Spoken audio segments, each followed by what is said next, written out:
ചേട്ടൻ വന്നേ പിന്നെ എനിക്ക് സുഖം. അല്ലെങ്കിൽ ഈ പണി മുഴുവൻ ഞാനാ ചെയ്തോണ്ടിരുന്നത്. ചേട്ടന് പഴഞ്ചോറ് കിട്ടിയോ? നീ വിചാരിക്കുന്നത് പോലെയുള്ള ആ പോപ്പി ഒന്നുമല്ല ഞാൻ. അയ്യോ, ചേട്ടൻ ദേഷ്യപ്പെടാൻ മാത്രം ഞാൻ ഒന്നും പറഞ്ഞില്ലല്ലോ.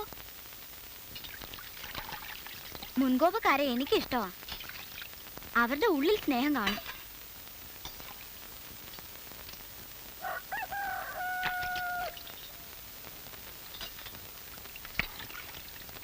ചേട്ടൻ ആരെങ്കിലും ലവ് ചെയ്തിട്ടുണ്ടോ?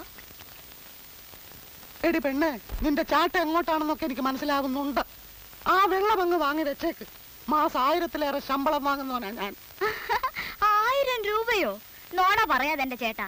മാസത്തിൽ 40 രൂപയാ ചേട്ടന്റെ ശമ്പളം എന്ന് വലിയ തള്ള പറഞ്ഞു. എന്തുവാ ഇവിടെ രണ്ടാളും കൂടി? എനിക്ക് ചീത്തപ്പേരുണ്ടാക്കി വെക്കുവോ? തങ്കപ്പാ, ഞാൻ സൈക്കിൾ എടുത്തോണ്ട് നമ്മുടെ കൊപ്രാക്കളം വരെ ഒന്ന് പോണം. ഒരാളെ അവിടെ കൊണ്ടാക്കണം.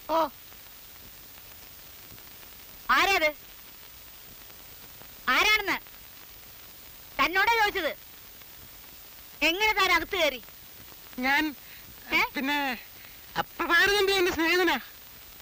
അമ്മ എന്റെ സുഹൃത്ത് ഇബ്രാഹിം കുട്ടി. ഇന്നലെ രാത്രി അമ്മ കണ്ടില്ലേ? ആ, നിന്റെ കൂടെ കോണിപ്പടി കയറി പോയത് ഇയാളായിരുന്നു. അപ്പൊ ഇയാൾക്ക് താടി ഉണ്ടായിരുന്നില്ലല്ലോ? ഉണ്ടായിരുന്നു. എനിക്ക് ഓർമ്മ കിട്ടുന്നില്ലല്ലോ. ഉണ്ടായിരുന്നമ്മേ. ഓ,